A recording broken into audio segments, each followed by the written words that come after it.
नमस्ते डियर। गणित के मिक्स वाले क्वेश्चन को देखना। क्वेश्चन नंबर एक है कि समबाहु त्रिभुज की ऊंचाई 9 सेंटीमीटर है तो उसके परिवृत्त की त्रिज्या सेंटीमीटर में कितनी होगी। ठीक है, यानी उसकी ऊंचाई, यानी समबाहु त्रिभुज है, एक परिवृत्त है। ठीक है, यानी त्रिभुज के तीनों कोनों को छूते हुए जो वृत्त बनता है उसको ही परिवृत्त बोलते हैं। ठीक है, अब देखना इस त्रिभुज का जो ऊंचाई जो है ना वो कितना है, 9 सेंटीमीटर। ठीक है, तो यहाँ से यहाँ की दूरी है 9 सेंटीमीटर और क्या पूछ रहा है, परिवृत्त की त्रिज्या क्या होगी, यानी त्रिज्या पूछ रहा है, यानी वृत्त का। ठीक है, तो यहाँ से यहाँ की दूरी हमको निकालना है। तो पहली बात यहाँ पे देखना, अगर त्रिभुज का भुजा दिया होगा, तो उसका मतलब ऊंचाई निकाल सकते हैं कैसे। ठीक है, यानी अगर भुजा दिया होता तो उसका कैसे निकाल सकते थे, उसका निकाल सकते थे 2/√3। ठीक है, ऐसे करते तो इसका ऊंचाई निकल जाता है, त्रिभुज का ऊंचाई। ठीक है, लेकिन यहाँ पे यानी भुजा जो है वो नहीं दिया हुआ है। ठीक है, भुजा जो है वो नहीं दिया हुआ है, तो यहाँ पे क्या करना है, यहाँ पे ऊंचाई जो है यानी ऊंचाई निकालना है। तो क्या हो जाएगा, त्रिभुज का ऊंचाई, समबाहु त्रिभुज का ऊंचाई जो होगा वो क्या हो जाएगा, देखना यहाँ पे समबाहु त्रिभुज का ऊंचाई √3/2 × a हो जाएगा। ठीक है, यहाँ पे h होगा। ठीक है, अब यहाँ पे ऊंचाई जो है वो 9 सेंटीमीटर है। ठीक है, और √3/2 ठीक है × a, यानी यहाँ से आप भुजा निकल जाएगा। ठीक है, तो इधर जाएगा 9 दूना 18, यानी a का मान कितना आ जाएगा, 9 दूनी 18 √3। ठीक है यानी 9 का मान क्या आ जाएगा ये। ठीक है, अब इसको देखना, अगर √3 को ऊपर नीचे अगर गुना करेंगे यानी √3/√3। ठीक है, तो ये क्या हो जाएगा 18, ये हो जाएगा 18 √3 और नीचे √3 गुने √3 क्या हो जाएगा, 3 हो जाएगा। तो 3 से इसको काटेंगे तो यानी 6 √3, तो 6 √3 निकल गया मान भुजा, यानी समबाहु त्रिभुज का भुजा कितना निकल गया, तो 6 √3 निकल गया। ठीक है, ये भुजा निकल गया। अब जब भुजा निकल गया तो यहाँ से यहाँ तक की दूरी भी निकल सकता है। ठीक है, अब यहाँ से यहाँ तक का दूरी जो होगा वो क्या हो जाएगा, यानी परिवृत्त की त्रिज्या अगर जब भी निकालना है तो उसका निकालने का एक फार्मूला होता है, क्या होता है कि √3/a। ठीक है, √3/a, यहाँ पे देखना √3/a यानी उल्टा हो गया, यानी a/√3 हो जाएगा। ठीक है, a/√3 हो जाएगा। यहाँ से यहाँ तक की दूरी, यानी त्रिभुज की अगर त्रिज्या अगर निकालना है तो यहाँ पे a का भुजा का मान निकल गया कितना, 6 √3/√3। ये √3 से √3 कर जाएगा, यानी 6 आपका सही आंसर आ जाएगा। ठीक है, तो 6 जो आएगा वो वृत्त का त्रिज्या, यानी यहाँ से यहाँ तक का दूरी आ जाएगा। ठीक है, तो ऑप्शन बी आपका सही आंसर हो जाएगा। क्वेश्चन नंबर 2 देखना कि एक वस्तु का अंकित मूल्य 3600 रुपया है तथा विक्रय मूल्य कितना है, 3132 रुपया, तो छूट का प्रतिशत क्या होगा। अब मान लो कि कोई वस्तु है, यानी कोई बुक है जिसका दाम है 3600 रुपया और विक्रय मूल्य कितना 3132 रुपया, यानी दुकानदार जो है उसका MRP जो है, बुक का MRP जो होता है यानी MP 3600 रुपया है। ठीक है, यानी अंकित मूल्य जो है बुक का 3600 रुपया और दुकानदार जो यानी दुकानदार कितना बेच रहा है उसको, यानी 3132 रुपया में उसको बेच रहा है। ठीक है, तो यानी उसको कितना का छूट, दुकानदार कितना का छूट दे रहा है। ठीक है, तो वो निकालना है, डिस्काउंट, तो उसको डिस्काउंट बोलते हैं, यानी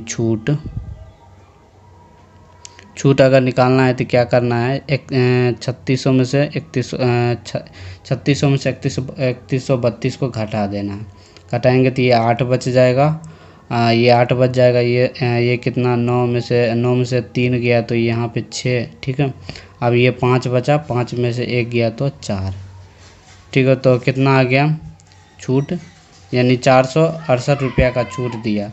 तो यानी 468 रुपया का जो छूट दिया तो परसेंटेज छूट निकालना है, यानी डिस्काउंट। ठीक है, तो यानी छूट किस पे दिया, अंकित मूल्य पे दिया है ना, 3600 पे, इसको 100 से गुना कर देना है, तो ये 00 से ये 00 कट जाएगा। ठीक है, अब यहाँ पे देखना 12 से अगर काटेंगे तो 12 तिया 36, इसको अगर काटेंगे 12 से तो बर्चों का 48 नहीं लगेगा, 12 तिया 36, ठीक है।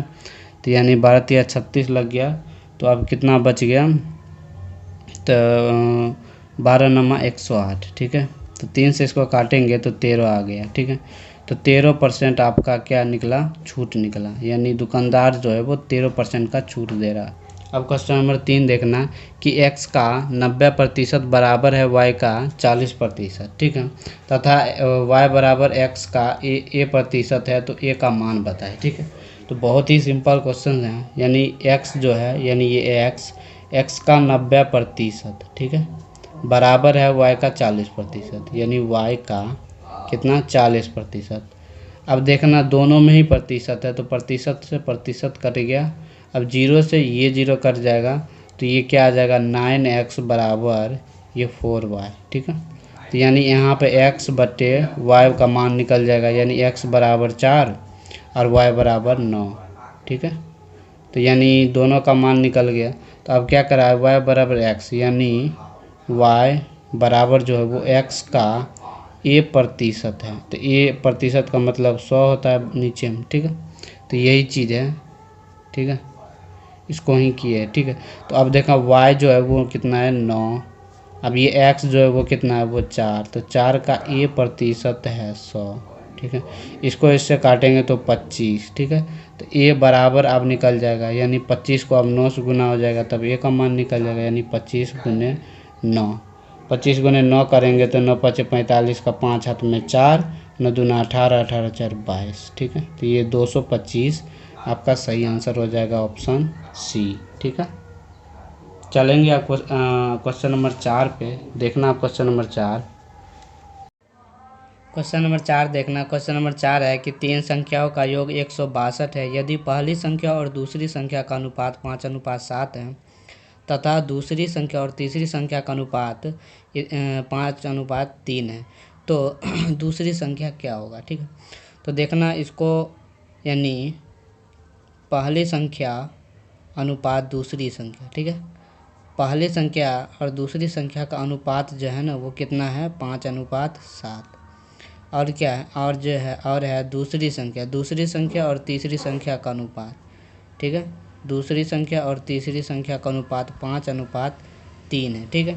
तो क्वेश्चन ये है, अब देखना यहाँ पे हमको निकालना है क्या, पहली संख्या और ये दूसरी संख्या और ये तीसरी संख्या, ठीक है। तो पहली संख्या और दूसरी संख्या और तीसरी संख्या का अनुपात निकालना है, ठीक है। तो इसको दो तरीके से हम सॉल्व कर सकते हैं। पहला देखना कि यहाँ पे इसमें क्या है, दूसरी संख्या का अनुपात कितना है 7, ठीक है।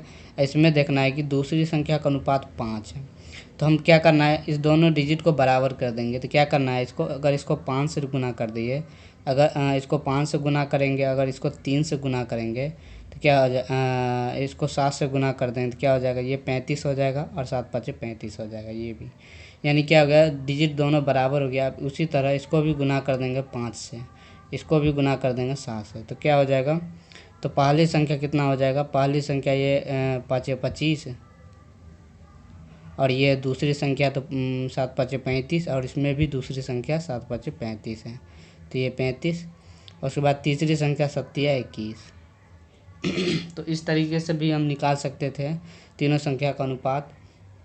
और दूसरा तरीका क्या है, दूसरा तरीका ये है कि यहाँ पे देखना, यहाँ पे पहला अनुपात, दूसरा अनुपात, तीसरा अनुपात, ठीक है। तो इसमें क्या दिया, इसमें पहला और दूसरा का अनुपात 5:7 दिया है, आगे वाले हमको नहीं पता, ठीक है। उसी तरह दूसरा और तीसरा दिया है ना, तो दूसरा और तीसरा यानी 5:3 दिया हुआ है, ठीक है।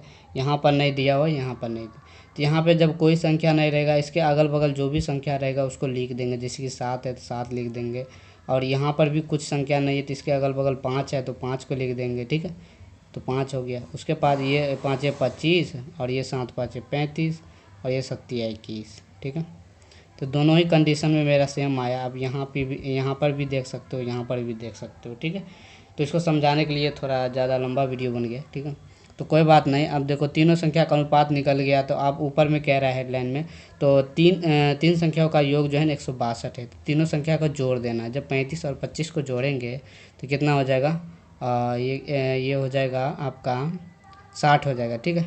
और जब 60 और 21 को जोड़ेंगे तो कितना हो जाएगा, 60 और 21 जोड़ेंगे तो यानी 21 रेशियो, यानी टोटल रेशियो को जोड़ेंगे ना, ये टोटल रेशियो को अगर जोड़ देंगे ये तीनों को तो 21 रेशियो आ गया। देखना आप 21 रेशियो बराबर आपका 162 हो गया, तो यहाँ से काटेंगे तो यानी 1 रेशियो बराबर आपका 2 आ गया, ठीक है। तो क्या पूछ रहा है, दूसरी संख्या। तो दूसरी संख्या यहाँ पे देखना 35 है, और यहाँ पर भी दूसरी संख्या क्या है बीच में, 35। तो यानी 35 रेशियो बराबर निकालना है, तो 35 रेशियो बराबर 70 आ गया। तो बहुत ही इजी क्वेश्चन था। ऑप्शन बी आपका सही आंसर हो जाएगा।